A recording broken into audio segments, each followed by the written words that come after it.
Welcome to lesson number 3 in the Yori relationship trust matrix. This is the 202 level, and we're talking about the 4 horsemen of the apocalypse.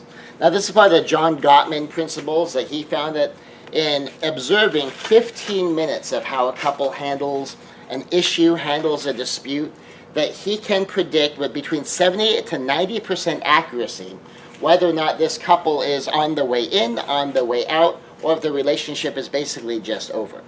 The 4 horsemen of the apocalypse, if you consider this as any given 15-minute clip of watching the way this couple interacts. Now that's pretty stunning to be able to get any kind of a meaningful projection on the future. So we're not talking about someone who has 3 or 4 or 10 sessions with a couple in their office. We're talking about someone who observes 15 minutes of behavior. So the 4 horsemen of the apocalypse, as small as they seem individually, as common as they are in pretty much every relationship you might ever encounter, that these 4 things are bigger determinants of the trajectory of the relationship than the big things. The big things are pretty obvious things. If there's abuse, if there's adultery, if there's an addiction involved, if there's some really, really bad things going on, then you go, okay, you can see that there's definitely issues.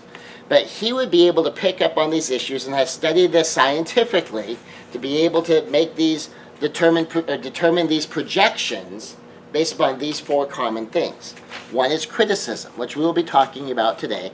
Statistically, women are more prone to criticism. Defensiveness, and we're going to talk more about defensiveness next time, and contempt, and stonewalling, and statistically, men are more likely to stonewall. Now, when you're dealing with criticism, we have this human dynamic called a guaranteed lack of perfection.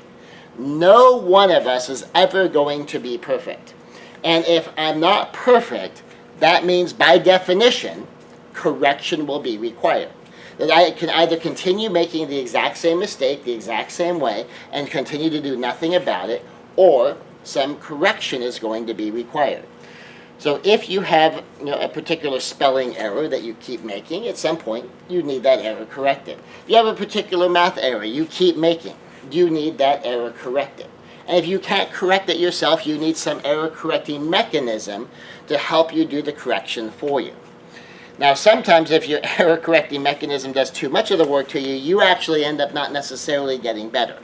Sometimes that's not a good thing, like when we have so much spell check that we rely on that we become poor spellers, or we do so much of our calculations on a calculator, or that we never learn how to do the math. That does happen, but so long as we have our tools available, we can continue to use to compensate. Understanding that we may be somewhat atrophying our ability to do it on our own. But in other cases, it's a lifesaver. I mean, if you have a spelling issue because you're dyslexic, your spelling issue is never going to resolve because those letters are going to keep flipping on you your entire life. If you have a numerically based dyslexia and the numbers flip on you, you need something that's going to be the error correcting mechanism for you. So in this guaranteed lack of perfection, correction will be required. But correction often requires criticism, ideally constructive criticism. That in order for someone to help you correct something, you need to know something's wrong. In order for you to correct that you're hurting someone, you need to know that you're hurting someone. In order to correct a problem that maybe you are contributing to, you need to know that you are contributing to the problem. So correction often requires some level of criticism. Ideally, we're looking at constructive criticism. Now, here's a problem we run into. Many people who are actually doing destructive criticism claim to be doing constructive criticism. That they're destroying things, they're tearing it apart, but they think, perhaps sincerely, perhaps insincerely, that they're being constructive in their criticism. Now, some people, they're just being manipulative, they're being controlling. Yes, we understand there's some people like that, but here's a bigger issue. A lot of us have no idea what constructive criticism really is. We think we're being constructive just by the fact that we're basically telling the person what we want, what they did wrong, and that they need to fix it. And that we say that our goal is for things to be better. But because no one trains us in how to do criticism, no one trains us in how to do constructive criticism, we just think that we're being constructive because we claim that we're trying to solve a problem. Well, that's not enough. And it's this lack of training, this lack of understanding that leads us into so much destructive criticism, whether we realize we're doing it or not. Now, I'm willing to give people the benefit of the doubt that no one sits around and tries to calculate. It's like, okay, I have this constructive technique and I have this destructive technique. I have this relationship building technique and this relationship destroying technique. I think I'm going to use the destroying technique. I think I'm going to use one that's going to do damage, because that's going to be better. I don't think anybody in a relationship does that. And if they do, you probably shouldn't be in a relationship with them. And so if there are people that are actually making a conscious calculation, hey, I get to choose, like, do I want to do this a good way? Do I want to do this a bad way? Do I want to do this a helpful way? Do I want to do this a hurtful way? Do I want to be the good guy? Do I want to be the bad guy? Do I want to make it better? Do I want to make it worse? If the people are choosing all the bad choices on purpose, calculating, manipulating to do that, you don't want to be in a relationship with these people. So I believe that most people, probably pretty darn close to no people, ever do that on purpose. But we fall into it. And often we fall into it simply because we don't know better. We were brought up to understand the difference. That we don't have these habits to be able to do it in a more constructive way. Now here's another one. Sometimes we may even know how to do it. But we do it when we're emotional. We do it when we're angry. We do it when we're hurt. And with the best of intentions, sometimes with a sincere belief that we're even doing an okay job, we end up going destructive, relationship breaking, because there's so much emotion in there. Now, one of the things, if I'm angry, if I'm furious, if I've got the seething rage inside because I'm just fed up with this, and I try to express it, what I'm aware of is I've got all this anger inside, I'm holding it back. I'm not letting it out. And I'm aware of what I'm holding back. My partner, on the other hand, is aware of what's coming through. So say, for instance, I've had something that maybe I could have had a very calm, relaxed, productive discussion about it a week or two ago. But now I'm really getting bugged by this. Now it's beginning to pile on. And say my anger level is up to about a 7, and that's it. This is going to be handled. And I decide that I'm going to handle it. And what I'm feeling is all this anger I'm not letting out. Say, I'm holding back 5 of the 7 points. And boy, is that tough. And I'm really proud of myself because I've got all of this stuff I want to say, I want to do, all this anger and hurt inside me, and all these things I know I'm editing out. But all my partner feels is the 2 points getting through. And especially if my partner knows how self-controlled I usually am. Feeling even that 1 or 2 coming from someone as self-controlled as me, they know if I'm getting a 1, there's a 5. If I'm getting a 2, there could be a 10. Because I know after decades of martial arts training, after decades of the psychological tricks, that if this much is coming through, how much must be there? And then she may end up reacting to the 1 or the 2 like it is a 5 or a 10. Because she knows that I am generally very self-controlled. And so sometimes I can get that defensive reaction even though I feel like I'm holding back. Now what we're aiming for in the correction being required is to do constructive and relationship making criticism. So it's constructive criticism and it's relationship making. Now a basic definition difference between destructive criticism and constructive criticism. Because if we don't even know what the difference is, it's hard to know how we're doing. Destructive is tearing down and generally unjustified. So if the criticism you're giving is tearing somebody down, you can figure it's probably destructive criticism.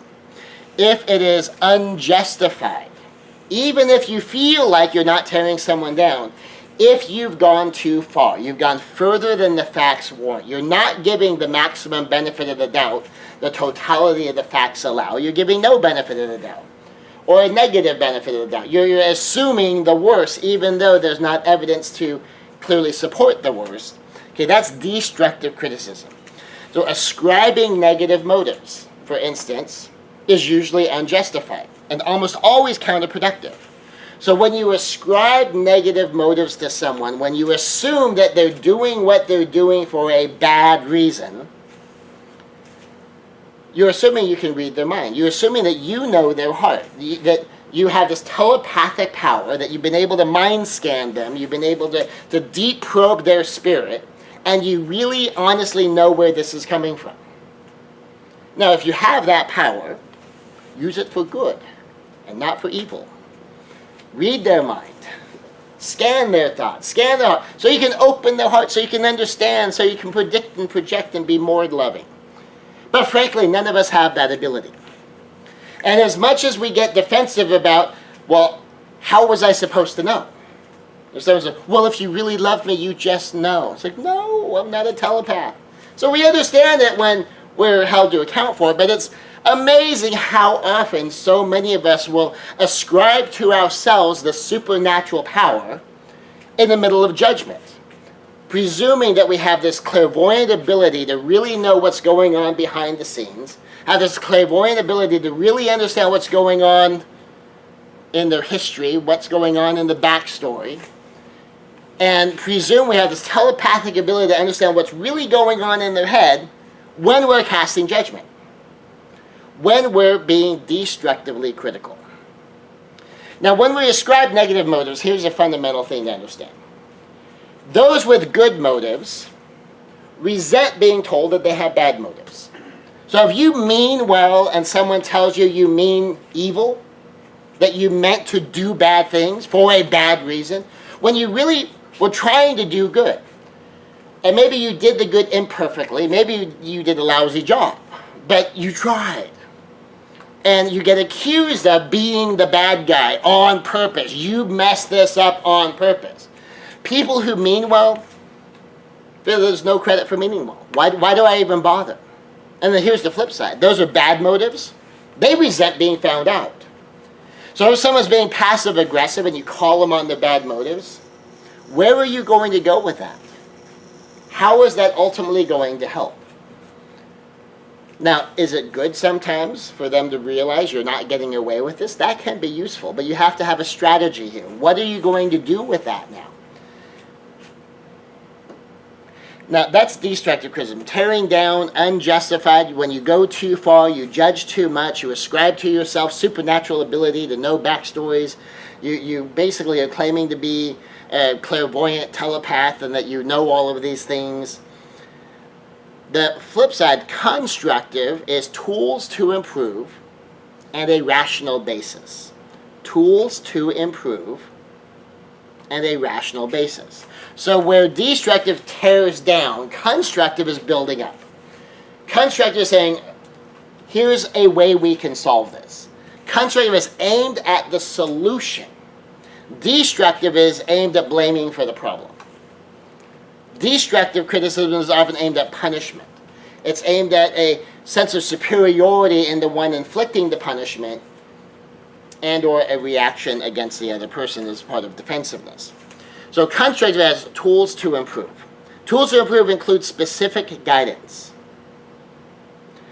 Constructive criticism includes a rational basis, and the rational basis is evidence-based with minimal guesswork, minimal mind reading. And then, of course, we're talking about claiming to know what someone else is thinking or what their motives are. So when you're being constructive, what's the solution? Not just what do you want it to look like, but how are you going to get there? So if we look at it, say, in a business standpoint, so we kind of take some of the emotion out of it. If someone's a sales manager and they come to you and say, okay, to be constructively critical, you need to sell more. And then the manager leaves. And just said, I did a good management job. I let them know that they need to sell more. Like, all right. Well, first off, like, what's the numbers? So, well, they need to increase their sales by 20%. Okay, well, that's better. So at least tells them what they need to do. What are their tools to improve? How are you helping them accomplish the goal that you set for them? It's, well, they just need to figure it out. Okay, well, that's not as constructive as the person probably thinks that they're being. Because they say, well, I wasn't tearing anyone down, I wasn't describing any negative motives, I wasn't doing any mind reading, I just told them what needs to happen. They just need to get better. Now, if we do this in relationships, very few people who intend to be partners are intentionally doing something mean and hurtful. Very few. Sometimes people will do things that are mean and hurtful because they're acting out of their own pain or they're acting out of their own anger, but it's not their motive to inflict pain on their partner, generally speaking. And so when you are going to be constructively critical, it's not just aim at a goal, though that's part of being constructive. It's the tools to be able to get there. What is the answer to the problem? We've defined the problem. We understand what the outcome is. How are we going to get there? Now, when we're dealing with criticism, we have constructive and destructive. But within constructive, we have constructive but relationship breaking. And then we have constructive and relationship making. Sometimes you're still being constructive, but your constructive criticism is still damaging the relationship.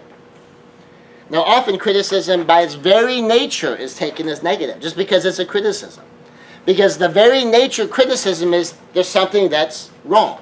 There's something that needs to be different than it is. And just that can be taken negatively enough that it's very difficult for people sometimes to have a relationship-making criticism encounter. Even when you're being constructive, that you're focused on the goal. You've defined the problem. You have tools to help implement the solution. You're willing to be part of the answer, but it still gets taken as negative. It often starts off with a sense of you did something wrong or you've been inadequate. And when someone feels like you're opening with you're inadequate, you're not enough, they open with you did something wrong, you are bad. Even if you think you're being constructive, they may react out of that defensiveness against being wrong and being inadequate, especially if that's where they normally live. Now, what I found in general is the vast majority of the human population has a sense of inadequacy. The vast majority of the human population has a sense of insecurity. Now, what's curious in some of how I apply this is that helps me actually feel more adequate and feel more secure because I feel, okay, well, we're all kind of in the same boat. None of us thinks that we're good enough for the ideals we have in our head. None of us thinks that we're good enough that we don't mess up and we don't do something wrong. And so depending upon the level of wrong you're doing, the level of inadequate you feel, the level of insecure you are, that's just normal. And even some of the top successes in the world feel that way. And so whether I'm talking with someone holding federal office as an elected official, whether I'm talking to a multi-millionaire business owner, or whether I'm talking to some kid, that is, and all of us have our fears, all of us have our sense of inadequacy, all of us have our insecurities, all of us have our sense of not being enough, and that's normal, which means that feeling of you not being enough, that's okay. You can still be enough and still not feel like you're going to be totally enough. It's okay to feel inadequate because you're never going to feel totally adequate. It's okay to feel insecure because you're never going to feel totally secure. And then therefore you can feel like you are enough because no one's enough. You can feel adequate because no one's adequate. You can feel secure because no one's secure. In kind of a backwards, forwards kind of way of thinking. Essentially boiling down to all of this is normal. Now some people, though, live there very intensely. They feel incredibly inadequate. They feel incredibly insecure. They feel incredibly deficient. They feel like they're the bad guy. Now, the sad part of this is sometimes people feel like they're bad, not because of choices they made. They feel bad because of something that was done to them. That they were the victim and they feel bad because they were the victim. They feel inadequate because someone else was mad at them. They feel like they did bad because someone else got hurt because of something that they did. And that they're not measuring by an objective standard, they're measuring by other people's behavior. And so that person did something to me, therefore I'm dirty. That person did something to me, therefore I'm inadequate. You know, I didn't totally succeed at these things that I need to do, so therefore I'm not enough. And sometimes that can get pretty severe. So there is a kind of a cultural fiction that we call the Asian F. And what the stereotype of this is that in a lot of Asian families, that you either get an A, and anything that's not an A is an F.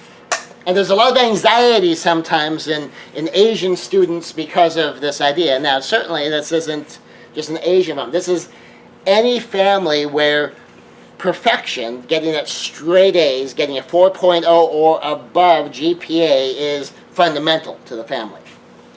But I was talking to a gentleman who did grow up in an Asian family, and so, you know, you have the cultural stereotype reinforcing the belief system, where he felt, I have to be the best or I'm not good enough. Well, an interesting thing that happened to him is he went to college, he got his training, he was top of his class, and he still felt inadequate. He still felt like a failure because he didn't do as well as he thought he should have. Now, he's number one in his class. Now, logically, and I had this chat with him because, you know, he said that, well, you're Asian, you understand. Well, not really, but you know, at least not really in the sense that I didn't live there. Mine was different, and I'll tell you what mine was in a moment. But he felt inadequate as the number one in his class. So logically, he knows, well, if the number one person in the class is inadequate, what does that mean about everybody else? None of them are adequate. If the top person in the class can feel inadequate, if the top person in the class can feel insecure in his knowledge and his mastery of the material, should anyone else be surprised that they feel that way too? So none of us are going to be perfect. None of us are going to get the perfect report cards. All of us are going to go through life occasionally making mistakes, and that's just what we do. Some of us will be good at some things, some of us will be bad at some things. Now, for me, it wasn't the grades, it was standardized tests. I was always expected to score in the top 10% of every standardized test I took. So when I come home and I'm in the 99th plus percentile, I'm in the 98th percentile, that's good. The one time I took the LSAT on my way into law school, and I scored 87.5th percentile. The first question I got is, what happened? Like, that was terrible. Like I just came home with an F. Like, what happened? And when I explained that 87.5th percentile on the LSAT is still in the top 2% of the general population, it was like, oh, well, that's pretty good then. Now the answer is like, well, okay, I guess that's okay then.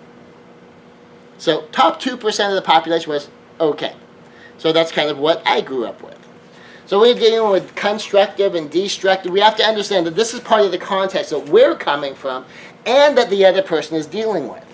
So if I talk to that young man who was number one in his class, and he feels like he's being under attack for being inadequate, if he feels inadequate at number one in his class, and now I'm telling him, basically, you're inadequate, you did wrong, you made a mistake, how much more intensely is someone going to react to that when they already feel inadequate, when the objective evidence says you're number one? So that'll happen. So in constructive but relationship breaking, sometimes there's no way to avoid the relationship break. Sometimes there's no way to avoid the negative reaction. What you can control is how constructive you are being. But you can't control how relationship making or breaking the other person will always react. Now, when you do constructive but relationship breaking, this can be damaging to the relationship, so it's important to make certain criticism is truly constructive. So sometimes we think we're doing constructive, but we're doing a bit of destructive. Sometimes we think we're doing relationship making, that's what we're aiming for, but we're doing relationship breaking. What we're aiming for is constructive and relationship making. That's our target. Constructive and relationship making basically fundamentally remembers the principle we are partners, not opponents. The goal is to treat your partner like a partner, not to treat your partner like an opponent. Because the moment you treat your partner like they are the problem, not that it's you and me against the problem, they will tend to have the relationship being broken. There'll be damage to the relationship. Now, like I said, in constructive but relationship breaking, sometimes it's unavoidable. But here's the key. You approach it totally as partners. You never approach it as though you were opponents. You don't make the other person the bad guy. You don't make the other person the problem. You remember, we are partners. We're in this together. We assume we both want this positive outcome. And so as part of being constructive in relationship making, that's part of what we do.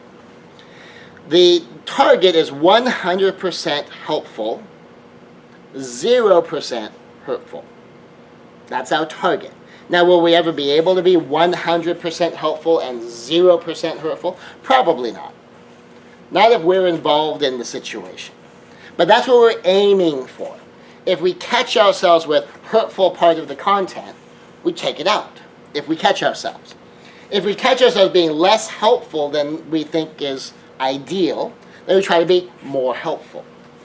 Now, one of the things, of course, we ran into that we talked about before is if I am angry at a level 7, and I'm holding back 5 of the 7, I feel that 5 out of the 7. My partner will feel the 2 that gets through. And if my partner knows that I tend to be very self-controlled, if my partner knows I tend to generally be very calm, my partner may react to a 5 to 10 because that's what she's assuming is being held back based upon what's getting through. And it's like one of those curious things is it's actually partly her respect for my self-control and her trust in my love for her that may lead to her overreacting to my anger. Because she's assuming if this much is getting through, obviously there's a bigger problem going on.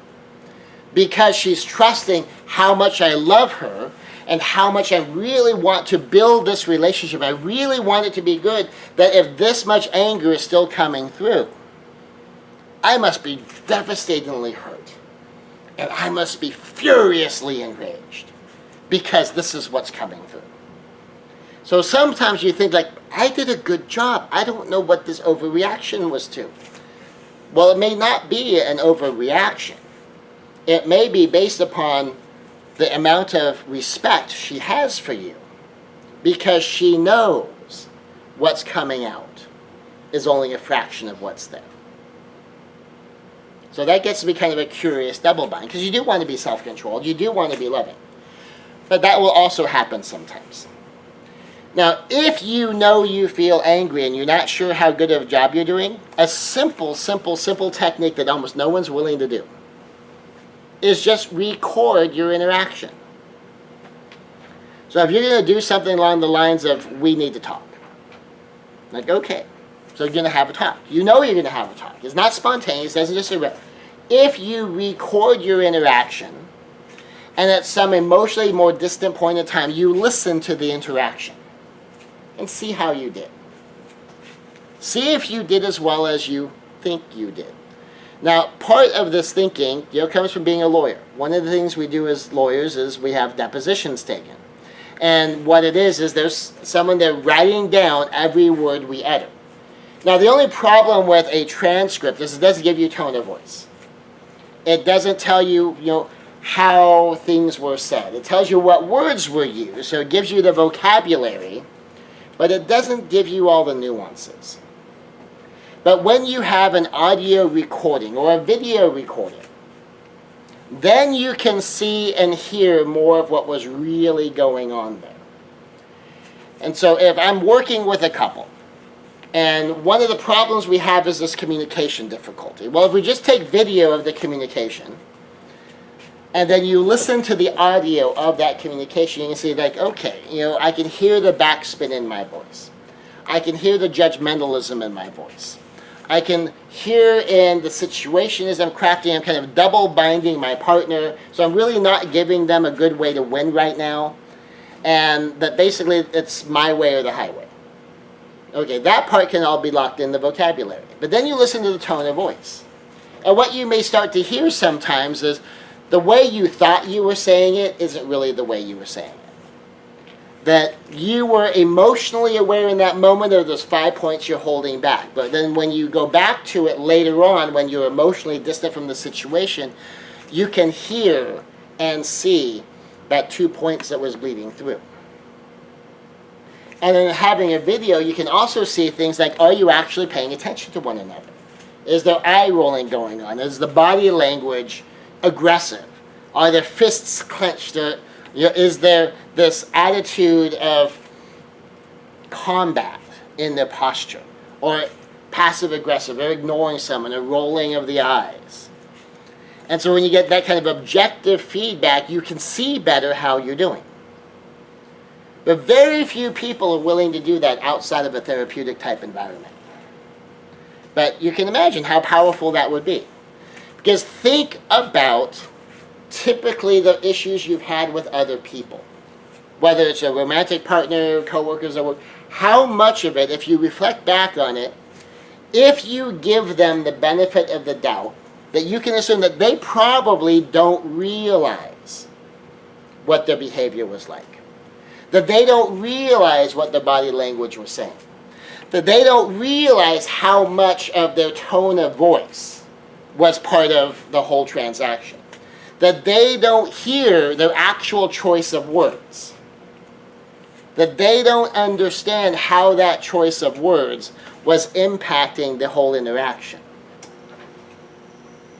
And what's interesting, I was watching recently some couples interacting, and there was cross-cultural couples. And how many of the issues that would arise was just because the culture comes at some little thing differently. And because of sometimes a quirk of vocabulary, that it turns into a whole thing. Now we do this even though we're both from the same culture. It's more obvious when you come from different cultures. So like one woman said that she had texted her husband and said, "Are you home?" And he says, "Sure." Now to him, he just said, "Yes, I'm home." To her, she's going, "Wait, are you home or are you not home?" I didn't ask, "Can you come home?" Or, I don't get it. Well, it was a vocabulary difference because of a cultural difference. That to him, translating from his original language to English, that meant, "Yes, I'm home." To her, it wasn't answering the question. So she didn't know where to go with that, and it turned into a thing. Not a big thing, but it still turned into a thing. So even though we speak English, and we both grow up in America, doesn't necessarily mean we use the exact same words the exact same way. From time to time, depending who I'm involved with, I have to pause and ask, like, well, what does that mean? Now, some of the things you can figure out, some of the things, my aunt was funny, is she has some phrases that she uses, and her husband's from another country, so English is his second language. And every once in a while, she has to stop and catch herself and go, honey, just so you know, that's not English, that's just me. If you use that at work, they're not going to know what you're talking about. Because he thinks like, oh, I learned a new term, gidgy. So I don't know how you spell gidgy, but I get that. And she says, no, don't use that at work. That's not like an actual English word. Like they might know what you're talking about, but that's how I talk. But that's maybe might not be good for the scientists with other scientists. So one of the simple tricks is be honoring and respectful. Be honoring, which means treat them right, lift them up, be respectful, elevate them as best you can, and then leave it up to them. Now this is the hard part. Leave it up to them. Very often when we want things a certain way, we want to make it that way. We want to get them to commit right now. Well, has anyone ever been in a sales presentation where it's kind of they're hard selling you, they're trying to get you to make the decision right now? And even if you do make that decision right now, does the probability of buyer's remorse go up or go down when you make a decision in the moment? The probability of buyer's remorse goes way up. Now, people may keep their commitments because, it's a contract and it's pretty unemotional. You get your thing, you send in your check. But when it's deeply emotional, like you've been negotiating some element of a intimately important relationship, a version of buyer's remorse just turns into self-sabotage. It's just not going to happen. They may have the best of intentions in that moment, but they made the decision emotionally. They don't really have a strategy. They don't really have a plan. They don't really have something that they can try and that they can test. The leave it up to them is to give them time to really think about it. So if I'm selling you a car, and you've checked out the car, you checked out the terms, and I let you go home. Salespeople know the probability you're going to come back and buy that car is remote. So they want you to buy that car right then, right there. But if you've gone home, if you've researched the topic, if you've double-checked your budget, if you've run the numbers, you've comparison shopped, and then you come back and buy that car, do you think you'll be happier with the car or less happy with the car? Do you think that when you buy the car that you'll be more committed to the decision or less committed to the decision? And when someone feels like they've been emotionally pressured into something, even if in the moment they're very sincere, if they haven't had time to think about it, they haven't had time to kind of check the numbers, they don't have a strategy, they don't have a tactic, they don't have a tool, they don't have a plan, they just have an intention. And it's an emotionally driven intention. Then when they get emotionally distant from the emotional drive, it all goes away. But if they can get emotionally distant first, strategize, develop tools, figure out how to get there from here, and then they come back with a decision. They have a decision with a plan. They have a decision with a strategy. They have a decision with a toolbox. And that when someone can do that, then you're much more likely to get compliance. Because this isn't a signed contract that you're sending in a check and getting a thing. This is emotionally intimate. This goes sometimes to the heart of identity. Sometimes the things we ask of people, it's just not in them. It's just not something that they can do. I was talking to one woman who, part of her challenge is she knows that she is not necessarily the most sexually fulfilling lover. She knows this about herself. That she knows that when she was sexually assaulted in her youth, and that's how she lost her virginity, that kind of set up a chain of things, and she knows she has these issues that she needs to overcome, and she can be completely understanding of the needs of her husband. While also understanding, but this isn't in me. That I am so far away from being able to do that consistently that I can't even see there from here. All I can do from here is get better. And so one of the things that she learned about herself is if she was going to be in a relationship with a man, that she needed to be in a relationship with a man who had a moderate to low sex drive. Because if he was going to want to have sex 2 or 3 times a week, she wasn't going to be able to do that. And she knew this about herself. She knew that all of these extra steps was going to be part of having this physical relationship with her, and it wasn't going to be very frequent. And so she intentionally, understanding that about herself, sought out a man that would be compatible with who she knew she was, while she continued to work on that.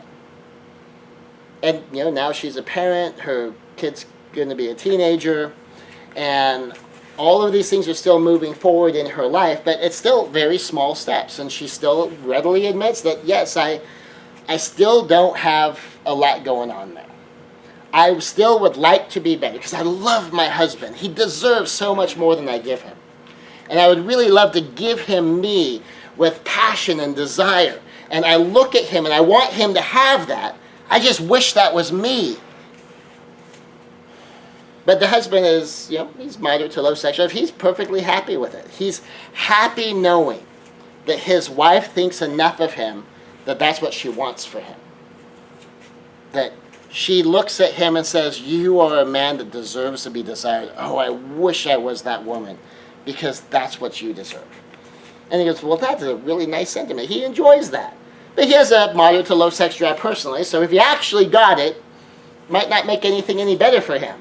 But he really likes the idea that she has that desire for him. So be honoring and respectful. And leave it up to them. And it may not be in them, and that's the hard part. So not only do you have to leave it up to them, but they may come back and say, I'm sorry, I can't do that. That's just not in me. They may even admit, yes, you deserve that. But that's not in me to be able to give to you. Now, it's harder sometimes for people to wrap their head around this and the kind of fuzziness of relational dynamics. But think about this concretely. What someone really has a sincere need for is money. How much money can I give my partner? Only as much money as I have. So say if I decide that, well, my partner deserves to have a safe car to drive, but I can't afford a safe car. We're lucky we have a car at all.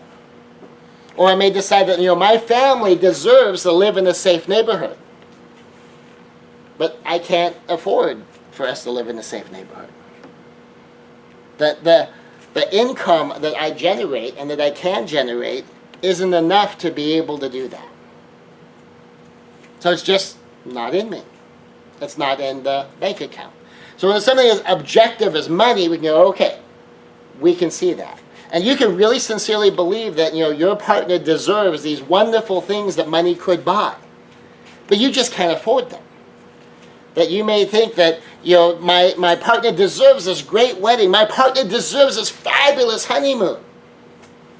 We just can't afford it. Or that I want my wife to be able to be home with the kids.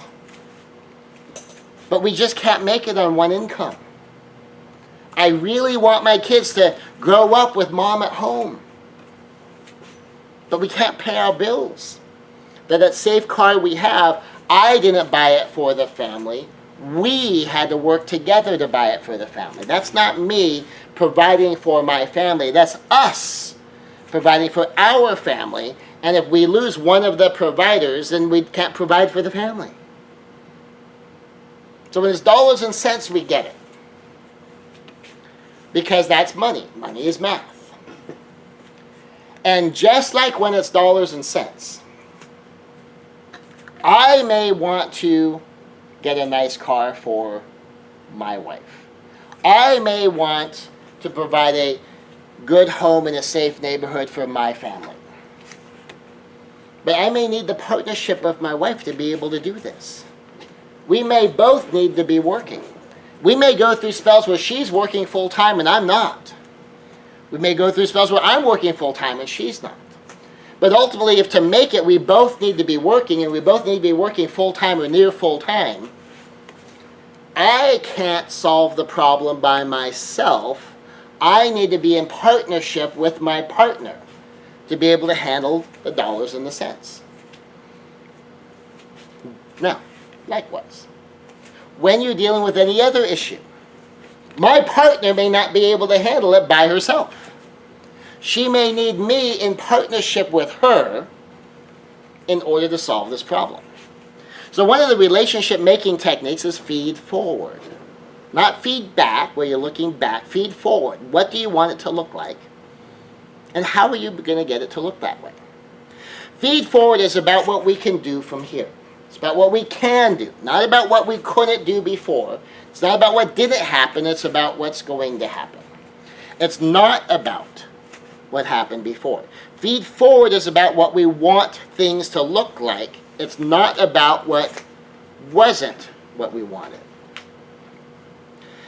Feed forward is about empowerment to win. It's not about blame.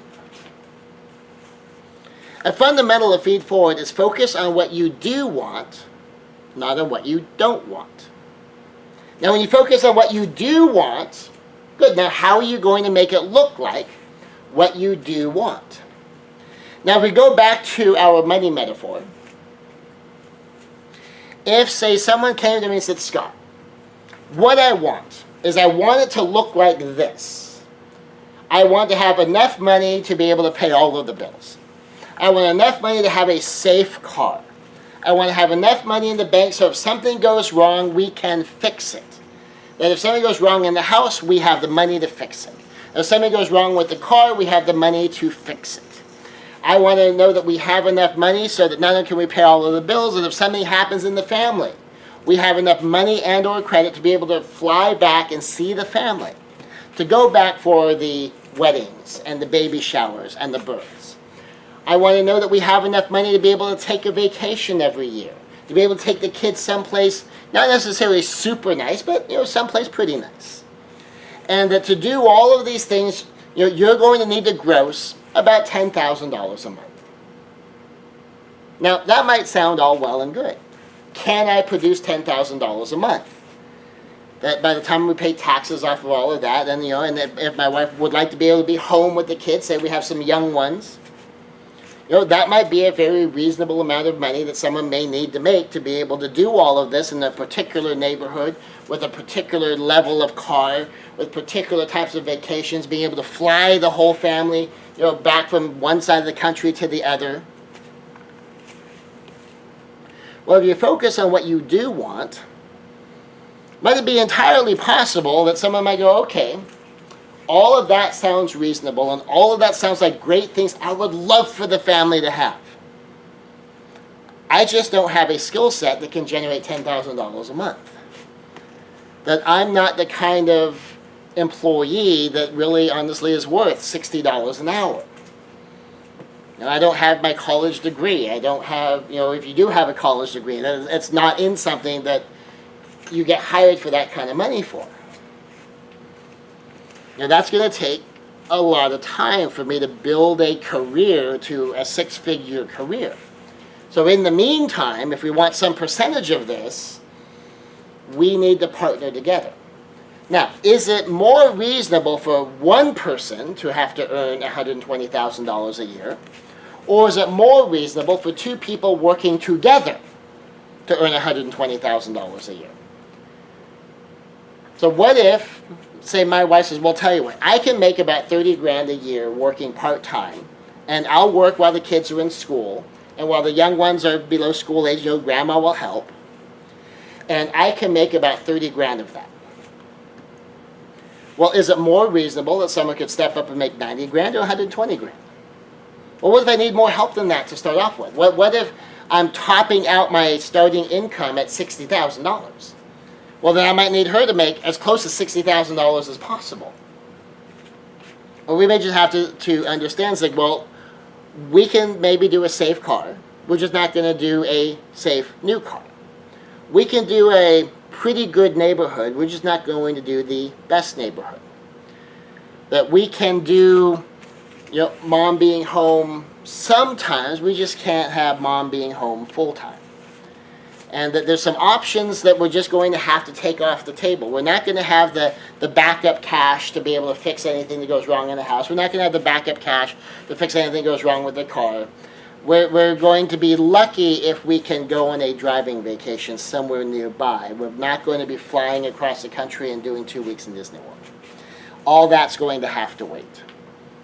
And we'll work in that direction. The dollars and cents, we get it. In other issues, it could be much the same. Focus on what you do want, not on what you don't want, and say, okay, how much of what I want could we have right now? And how much partnership will this take for us to have it? So I can come to you and say, this is what I want. I may not be able to have everything I want. And then what do I need to do to have it? So say, for instance, if one of the things I want for my wife is like, I would like us to have sex typically 3 times a week. And she says, okay, well, if we have enough intimacy, enough conversation, enough romance time. We have a date night that's okay, nice, at least once a month, and some other time together, maybe every week or so. I can do that. But if we have a total emotional disconnect, if we're still fighting, if we still have this passive-aggressive thing, that's going to be really hard for me. So, but, I would love to have the kind of relationship where that's part of the relationship. But it can't just be a kind of a prostitutional sacrifice that I make for someone who's never around and is usually mean to me or ignoring me when we interact. And go, okay, that sounds like something we can partner on. And then we can start to discuss things and work it out and figure out, okay, for what we do want, how do we get there? What is the rest of the puzzle to be able to make this thing happen? Now, here's one of the things: make your partner the hero of the story. Make certain your partner has a way to win.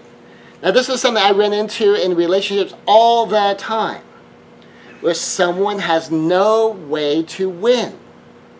Now, what I mean by winning is not just not lose. What I've seen a lot is couples where there's no win, there's just that you lose or you don't lose. And sometimes you lose or you lose by a little less. But you're going to lose either way. Back on the dollars and cents metaphor. And remember, we're just using this as a metaphor so that we can understand other issues in a relationship more. So there's one particular woman wanted her husband to earn more because she wanted to stay home full time and homeschool their child. And he was all for that. He thought that was a great idea. But it also meant that he was going to have to try to become the sole supporter financially for the family. So he had a business, and his business wasn't doing so well, but it didn't take up too many hours either. So he also had a job. So he had a job and he had a business. And his wife wanted him to make more money, wanted him to bring home bigger paychecks and bigger contracts. And then complained when he was gone. And complained when he wouldn't come home immediately when she called him because she wanted him home for something. And was angry at him for not leaving work. Was angry at him for not leaving the job site. But then when he did do these things, he didn't get credit for, well, now you're home. Now he's in trouble for not making the money. So he got put in this double bind. He had two ways to lose and no way to win. Because she was never happy with the money. She was either unhappy or less unhappy. And she was never happy with the time. She was either unhappy or less unhappy. So he had no way to win. All he could do is pick which way he's willing to lose. He had no way to come out ahead. He only had different ways of coming out, different levels of behind. Now, we do this in relationships all the time, where human beings have this bizarre tendency to double bind partners where they know when they're in trouble, but they don't know when they're appreciated. They know when they're being yelled at, but they don't know what they're being loved for. And it feels random. So make sure your partner has a way to win. How does your partner win? Make your partner the hero of the story. Make them the one that you can appreciate. The one that you can adore. The one that you can admire. The one who can be the solution rather than just be the problem. Ideally, your partner gets a win for themselves and gets to be the instrument by which they get you a win.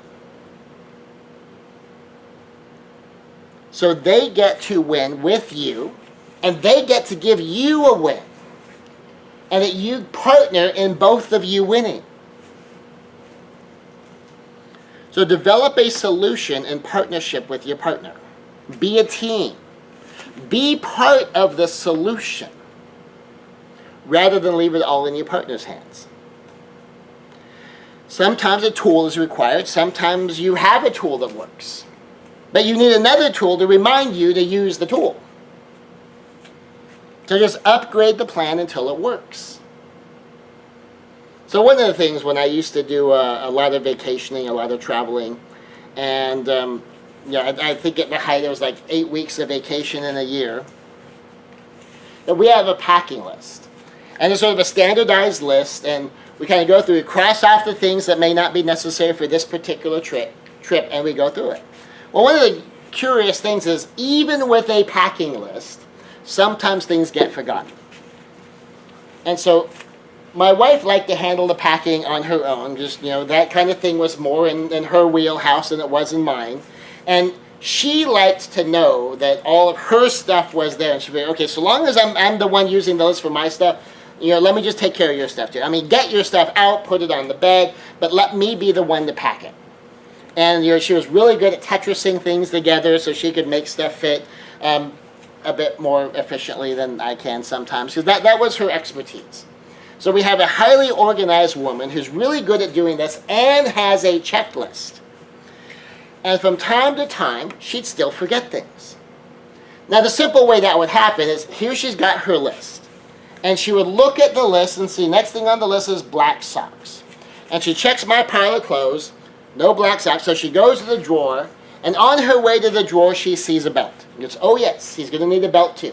Grabs the belt, goes back, puts it in, and forgets that she was on her way for black socks. Considering this is a 30-second round trip, you're like, okay, she forgot black socks in seconds. But that happens. So we ended up on a cruise ship, and I had no black socks for my tuxedo. I had my tuxedo, but I don't have any black socks to go with my shoes. So here I am in a formal tuxedo, and I'm in my white athletic socks with my dress shoes.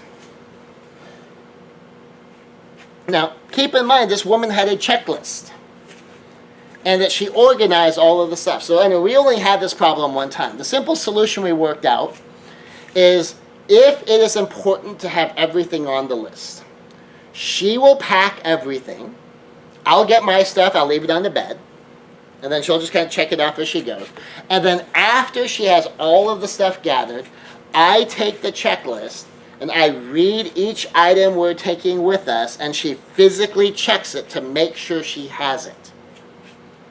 And with stunning regularity, we'd find 2 or 3 or 4 things that, even though it's on this checklist this very organized woman is working from, it hadn't made it into the luggage.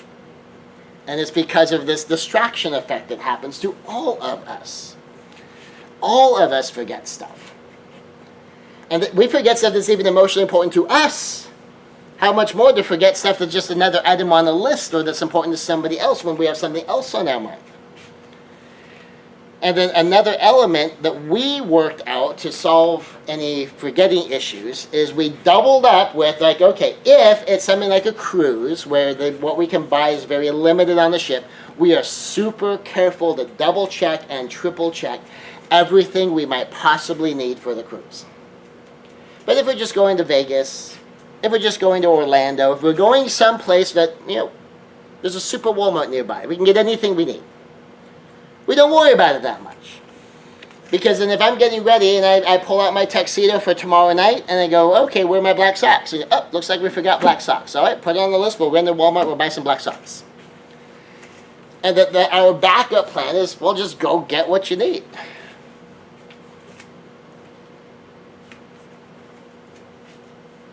So develop a solution in partnership with your partner. So the solution we developed is, well, you don't have to be totally responsible for the checklist. I will equally be responsible. Which is, well, I want to do all the packing. Okay, well, you can do all the packing, and then we partnered on then the follow-up solution is, I don't pack my stuff, but I gather my stuff. And then she checks it off as she loads it all up, and then we double-check the list. So you develop the solution in partnership with your partner. We were partners in the packing. Even though she wanted to be lead, because that was her thing, and even though she was better at it than I was, and I'd be much more likely to forget things than she would, that she took point, but then we partnered in making sure it happened. And our backup plan in partnership was, and we'll just buy whatever we forget. We just assume we're going to forget things. We just assume we're going to think of things when we're there that we didn't think of when we were packing to go there. And so we're expecting a certain amount of, we don't have what we need. And we just go buy it. And we don't worry about it. We just, it's factored into the plan. And you just upgrade the plan until it works. You upgrade the partnership until it works. Now imagine if she forgot something and I got angry at her. Well, didn't you use the checklist? Like, well, I did. Well, how did you forget something? What the hell is wrong with you? Which is kind of what one woman I know lived with her entire life. How is that solving the problem? It's making it worse. Now it's creating anxiety around it, and it's going to make it worse. So when you're receiving criticism, when someone is criticizing you, to the extent you can. Now keeping in mind, when you're receiving criticism, it is sometimes painful. It is sometimes infuriating. You'll have this emotional back-off defense going on, and so it might be hard to do. So you also want to consider this when you're delivering criticism. Is, number one, consider the source. So when you're delivering criticism, you are the source, and so consider the source. How do you do this? So when you're receiving criticism, does the source of the criticism speak of what they know? Do they actually know? How do they know? What is their history for being right? And what is their history for being helpful? So something I learned very, very young is just, I tend to just ignore angry people. If someone's speaking to me out of anger, I might get reflexively angry in the moment, but for the most part, I ignore what they're saying. I may come back and have what I would consider a more rational discussion later on. And part of it is considering the source. Well, if my source is angry, well, can I trust what they're saying? I might be getting their honest opinion of me, and I may decide if I'm going to continue in a relationship with them on that basis. But when it comes to the facts, I often will just ignore them. And try to go to the next step, is consider the accuracy. Based upon what you know, how well does the criticism match up with what you believe to be true? So consider the source, consider the accuracy. So like I said, I tend to just ignore angry people. And I want to listen for, okay, is anything you're saying relevant to the situation at hand? Now sometimes I'll call people on what they're saying, especially if they're in the habit of saying stuff like that. We're basically, okay, if that's true, then the only solution is ... which usually isn't what they want. That they're just being overreactive to try to get people to capitulate to their opinions or their desires. That the logical repercussion of what they said doesn't make any sense. But what they said, if that were true, if they really sincerely believed that was true, well, then the only logical course is ... Someone says, well, the stupid boss. Well, then the only logical thing you can do is quit your job.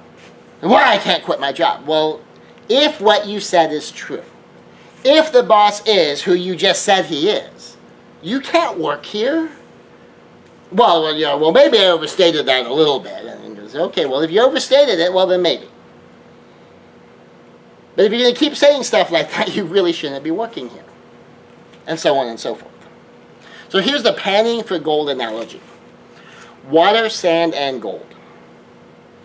The water, when you're panning for gold, you kind of scoop into the river, you got water, you've got sand, and hopefully you've got some gold in there. The water is the emotional exaggeration.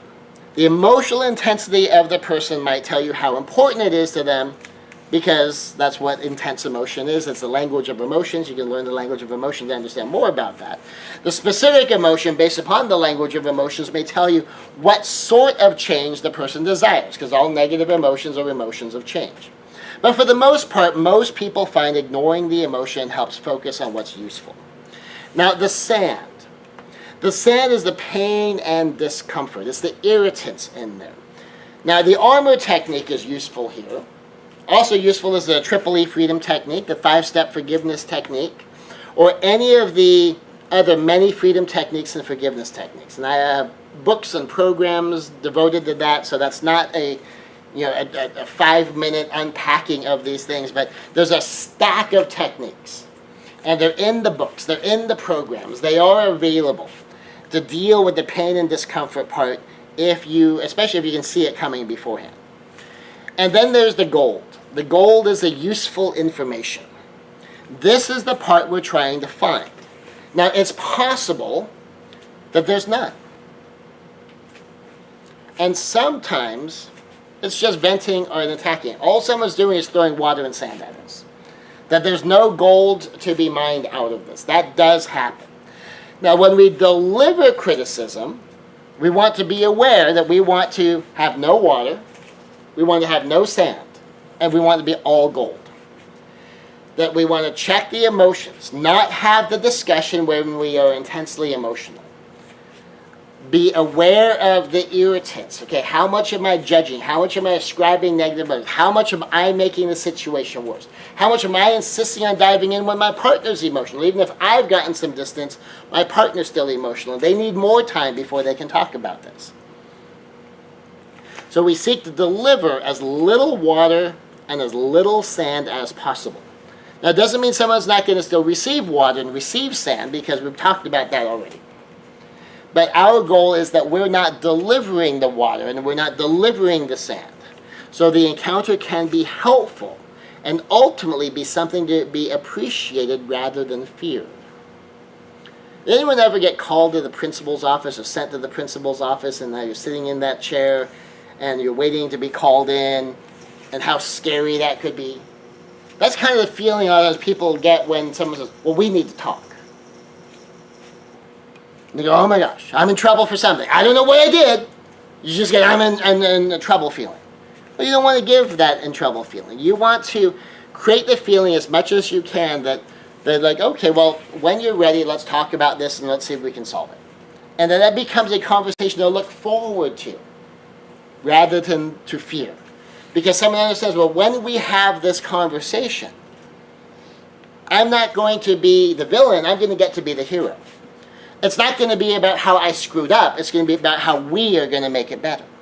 It's not going to be how we're opponents. It's going to be about how we can partner. And that when we're done, it'll be better for both of us. And then these conversations will be things to look forward to rather than things to be afraid of. And you can ultimately try to get to the place where a problem is no longer a trigger for fear. A problem is a trigger for connection. Because you know you're going to solve it. And you're like, oh, this happened. Stupid me. I forgot the black socks. I said, well, that's not true. Let's just go buy some black socks. And then off the black socks we go. And something we get to do together. And if we get black socks on the cruise, like, well, let's go find some black socks. Turns out there's no black socks. The Tux rental place only had black socks if you were renting their shoes. And we even looked into how much is your shoe rental? And we checked it. Well, we're not willing to pay that much to have a pair of black socks. All right, white socks it is. And then it becomes a story that we have fun with. Not only, oh yeah, my wife messed up, she forgot the black sock. It becomes a fun story and a good illustration and a good lesson to learn. It's like, okay, it's the black sock principle. If we know we can't get it or we're not sure we can get it, let's double make sure we have it. And that if we don't, all right, then we don't. That's just the way it goes. So deliver as little water as possible, as little sand as possible. Try to make these encounters something to look forward to, because it'll be better when you're done. That's onward and upward, not up. Here we go, back into the pit again. Can we crawl out of the pit? Up, back into the pit again. Can we crawl out of the pit again? It's like, now deeper in the pit. We never get out of the last pit. But maybe we could do a little bit losing by less than we were losing before. And then when you receive criticism, and this is also a tricky part, is choose your response. Choose your response. Now, an ideal immediate response is just say thank you. Just say thank you. Thank you for sharing. Now, someone might demand an answer right now. So, well, I need to think about it. And they might expect capitulation right now because they're still in the water and sand mode. And you say, I don't know. Thank you for the information. I will consider it. How about we'll talk about this again and then give them a time. Tomorrow, next week, Monday. So that they know when you can have a discussion. Now, if you also know you tend to not really hear, you can take notes, or you can record the conversation. Because one of the things that can be really aggravating is at the end of the conversation, you basically been so intensely focused on the water and the sand, you haven't got the gold, and nothing's going to be solved because 10 minutes later, you have no idea what you were talking about. But if you were taking notes, it helps. Now, one of the reasons it's so important to get really good at constructive criticism, that is relationship making, is very often we end up criticizing things that we are guilty for too. And if I'm guilty of also forgetting things, while I'm jumping on someone else for forgetting things, part of what they're hearing is everything I'm saying applies to me too. And then they don't understand, well, why am I in trouble, but you're not in trouble? Or is this going to be the rule between us? Do I need to take notes because this is the way you want forgetting things to be handled? So that if you forget things, I need to yell at you. If you forget things, I need to badger you. If you forget things, I need to make you the bad guy. Is that the way that we're supposed to handle things in this relationship? Is that our strategy? Is that our way? And usually, we don't want that. So my basic theory, basic golden rule, and we're going to get into the rules later, is I would want someone who's also guilty of something to understand that some of their emotion might be connected to the fact that they do this too. And how would they want it handled when they make the mistake? Well, good. When I forget something, you handle it with me the way you show me you would want me to handle it when you forget it. Now, if what you need from me when you forget something is you need me to be all judgmental, you need me to be all condemning, you need me to yell and scream and judge you and call you names and threaten you and all this stuff to help you remember, I don't know why I want to do that. But if you're doing it with me when I forget something, well, basically you're telling me this is what you want me to do with you. Well, maybe I can get some help, because I can find some judgmental people to help me out with this. Now, because, I try to keep in mind when I'm doing something, how would I like to be handled when I'm the one that's guilty, and then I handle when someone else is guilty in a similar vein. It's part of why I'm so non-judgmental. Because, I'm going to mess up. Do I want people to be judgmental with me? Well, no, don't be judgmental with them. That's why I'm so respectful of people. Because I want to be respected. And so I give the respect I want. So if someone follows up with me in the strategies that I continually use and choose, and you will handle me the same way I handle you, I would like that. And that's one of our goals. Criticize the way you would like to be criticized. And so most of us would like it to be constructive, not destructive. Most of us would like it to be relationship making, not relationship breaking. Most of us would love to be able to be the hero. Most of us would love help in partnering with a thing that we know we're not going to be good at, that we know we're certainly not going to be perfect at. Well, good, then you do that when you're on the other side of it. So we're going to continue talking about the 4 horsemen of the apocalypse next time. Specifically, we're going to be diving into defensiveness. And we're going to get into the 4 rules. And we're going to start in there and how those apply to relationships when we come back for Yori Relationship Trust Matrix lesson number 4. We'll see you next time.